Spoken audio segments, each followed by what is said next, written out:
सुभाष चंद्र बोस भारतीय स्वतंत्रता संग्राम के सबसे क्रांतिकारी और साहसी नेता माने जाते हैं।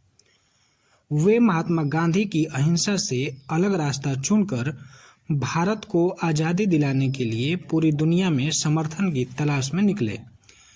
इसी कोशिश में वे पहुंचे हिटलर के जर्मनी और वहां से शुरू होती है यह रहस्यमयी कहानी।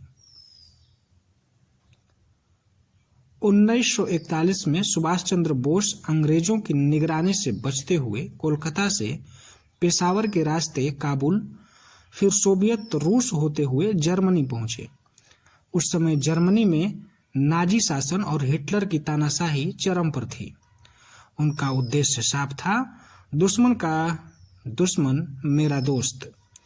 चूंकि ब्रिटेन और जर्मनी युद्ध में थे, बोस ने जर्मनी को भारत की आजादी के लिए समर्थन देने का प्रस्ताव दिया।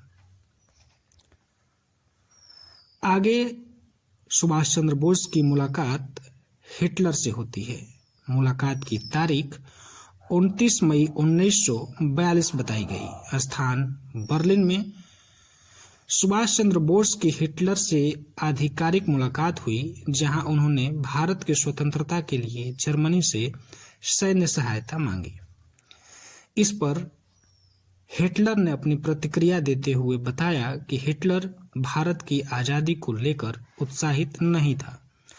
वह ब्रिटेन से अपनी दुश्मनी के बावजूद भारत को स्वतंत्र करने में रुचि नहीं रखता था, क्योंकि वह ब्रिटिश साम्राज्य की कमजोरी से ही विश्व राजनीति में लाभ लेना चाहता था। हिटलर ने बोस की एक पुस्तक भी दी, जिसमें उन्होंने भारतीयों को नीच जाति बताया था। यह बोस को खल गया।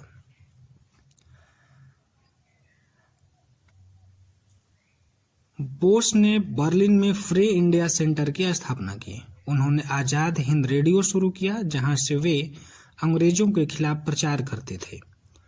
उन्होंने जर्मनी में इंडियन लीजन नाम से भारतीय युद्ध बंदियों की एक सैन्य टुकड़ी बनाई, जिसमें 3000 से अधिक भारतीय सैनिक थे। उन्होंने जर्मनी से जापान तक की यात्रा की, जो एक ऐतिहासिक सफर के रूप में दर्ज है। बोस को समझ में आ गया कि हिटलर भारत की आजादी के लिए वास्तव में कुछ नहीं करेगा, इसलिए उन्होंने 1943 में जर्मनी छोड़ जापान जाने का निर्णय लिया। वे एक जर्मन पनडुब्बी U-180 में सवार हुए और फिर समुद्र के नीचे महीनों की खतरनाक यात्रा करके जापानी पनडुब्बी के माध्यम से इंडोनेशिया पहुंचे। वो जापान में पहुंच करके एक नया अध्याय का प्रारंभ किया। जापान ने बोस का जोरदार स्वागत किया। उन्होंने वहां आजाद हिंद फौज का पुनर्गठन किया। अंडमान निकोबार द्वीप को शहीद और स्वराज नाम देकर उन्होंने स्वतंत्र राष्ट्र घोषित किया। उनका नारा था कि तुम मुझे खून दो, मैं तुम्हें आजादी दूंगा। इतिहास में अमर हो गया। सुभाष चंद्र बोस और हिटलर की कहानी एक राजनीतिक रणनीति थी, न कि विचारात्मक दोस्ती। बोस ने हिटलर से दोस्ती इसलिए की क्योंकि उन्हें भारत को आजाद कराना था, चाहे दुश्मन से ही क्यों न मदद लेनी पड़े।